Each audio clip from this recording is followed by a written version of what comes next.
जी, तो एक्सरसाइज 17.4 कर रहे हैं हम और इसका पहला क्वेश्चन आप लोगों ने सीख लिया।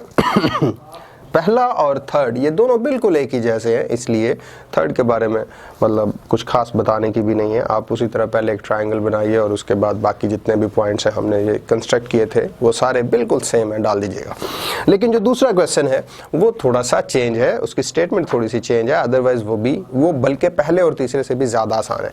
सेकेंड क्वेश्चन के अंदर कह रहे हैं transform N isosceles triangle into a rectangle, यानी आपको एक आइसोसेलेस ट्राइंगल खुद ही दी हुई है और उसको आपने एक रेक्टेंगल के अंदर ट्रांसफॉर्म करना है। और आइसोसेलेस ट्राइंगल आप लोगों को अच्छे से पता है कि एक ऐसा ट्राइंगल होता है जिसकी कोई सी दो साइड्स लेंथ में एक दूसरे के इक्वल हो, तीसरी साइड इक्वल नहीं होनी चाहिए। कोई भी ऐसी ट्राइंगल जिसकी दो साइड्स एक दूसरे के इक्वल हो, हम उसको क्या बोलते हैं, आइसोसेलेस ट्राइंगल। और अगर आइसोसेलेस ट्राइंगल आपको दी हुई है तो उससे हम रेक्टेंगल कैसे बनाते हैं अभी हम सीखते हैं। सपोज आपके पास कुछ इस तरह से, जो according to the given statement, पहले आप ये लिख लीजिए अकॉर्डिंग टू गिवन इंफॉर्मेशन या फिर गिवन स्टेटमेंट, कुछ भी लिख सकते हैं जो आपको मुनासिब लग रहा हो।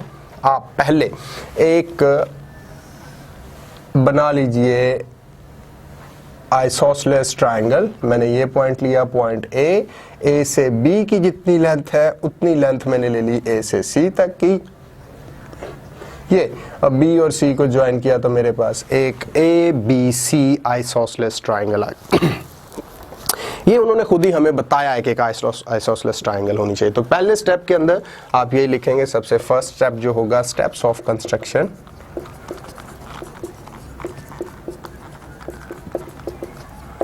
टेक एन आइसोसेलेस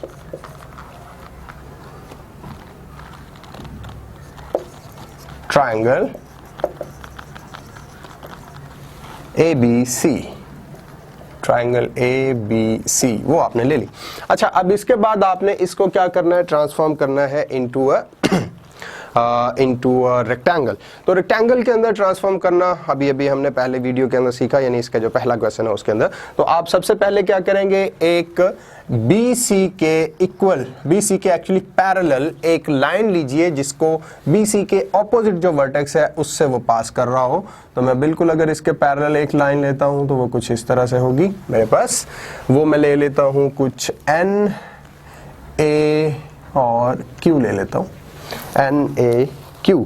हाँ, क्योंकि हमने लास्ट क्वेश्चन के अंदर भी यही लिए तो इसलिए मैं यही ले रहा हूँ। और आप पहला स्टेप यही लिखेंगे आइसोसेलेस लेने के बाद। उसके बाद आपने दूसरे स्टेप के अंदर ये लिखना है, take a line NAQ which passes through point A but it is parallel to BC। इस तरह लिखिए, या फिर ये लिख लीजिए take a line parallel to BC which passes through point A और उसका नाम भी दे दीजिए NAQ। और सिंप्लीफाई करूं तो आप ये लिख सकते हैं take a line NAQ which passes through NAQ which is parallel to BC and passes through point A।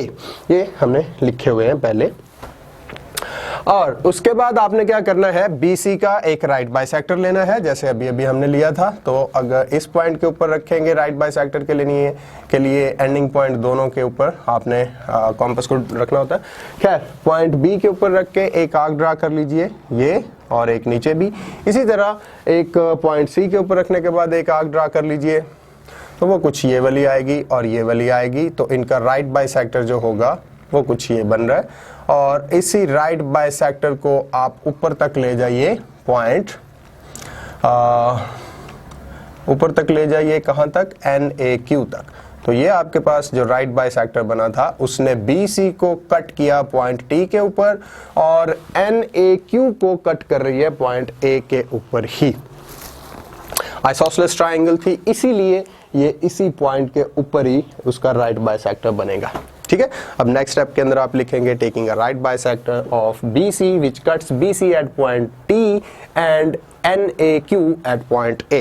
उसके बाद आपके पास तीन कॉर्नर आ गए रेक्टेंगल के, यानी T भी मिल गया, C मिल गया और A मिल गया। ये तीन कॉर्नर रेक्टेंगल के आगे। चौथा कॉर्नर लेने के लिए आपने क्या करना है, सबसे पहले C पॉइंट के ऊपर कॉम्पस को पिन कीजिए और उसको ओपन कितना करना है, T से A तक जो लेंथ है इतनी लेंथ के लिए इतनी लेंथ के साथ पहले कॉम्पस को ओपन कर लीजिए, कॉम्पस को छेड़िएगा नहीं, पॉइंट सी के ऊपर उसकी पिन रखिए और पिन रखने के बाद एक आप आर्क ड्रा कर लीजिए, जैसे यहाँ पे मैं कर रहा हूँ। तो ये कुछ आर्क ड्रा करी उसने यहाँ पर NAQ को कट किया। अब उसके बाद पॉइंट ए के ऊपर पिन रखिए और एक आर्क ड्रा कीजिए, लेकिन अब कॉम्पस को ओपन कितना करना है, ओपन करना है आपने उसके बेस के इक्वल, यानी टी से सी तक जितना है इसको पहले कॉम्पस को यहाँ पे पिन करके यहाँ तक ओपन कर लीजिए और फिर छेड़ने के उस कॉम्पस को छेड़ना नहीं, डिस्टर्ब नहीं करना, पॉइंट ए के ऊपर पिन कीजिए और जहाँ पर फर्स्ट आर्क है उस आर्क के साथ उसका पॉइंट ऑफ इंटरसेक्शन ले लीजिए और वो कहीं उसको इंटरसेक्ट करेगी पॉइंट एम के ऊपर। अभी आप ये भी लिख लेंगे बिल्कुल जैसे ये पहले सारे मैंने पॉइंट्स पिछले क्वेश्चन वाले लिए हैं, तो उसी तरह लिखे रहने दीजिए, आप उन्हीं से ले लीजिए। और अब आप M को ज्वाइन कर दीजिए C के साथ। जब आप N को C के साथ, M को C के साथ ज्वाइन करेंगे तो आपके पास AMCT एक आपके पास रिक्वायर्ड रेक्टेंगल बन जाएगी जिसका एरिया इक्वल होगा given area of the isosceles triangle. Hope कि ये आपको अब रेक्टेंगल ड्रा करना एक ट्रायंगल से वो मुश्किल नहीं लगेगा, बहुत ही एक्चुअली आसान था। उम्मीद है आप इससे मैक्सिमम बेनिफिट्स लेंगे। तो आपकी ये एक्सरसाइज 17.4 भी इस वीडियो में ख़त्म हुई। हम इंशाल्लाह नेक्स्ट वीडियो के अंदर आपके लिए लेके आएंगे 17.5। आप अपनी कीमती राय के बारे में अगर मैं कहूँ तो भी गलत नहीं होगा, उससे हमें ज़रूर इन्फॉर्म कीजिएगा, आगाह कीजिएगा कि आपको हमारी ये एफ़र्ट्स कैसी लगी। और उसके लिए सिंपली आपको एक छोटा सा कमेंट करना है। अपना बहुत ख्याल रखिएगा। अल्लाह हाफ़िज़।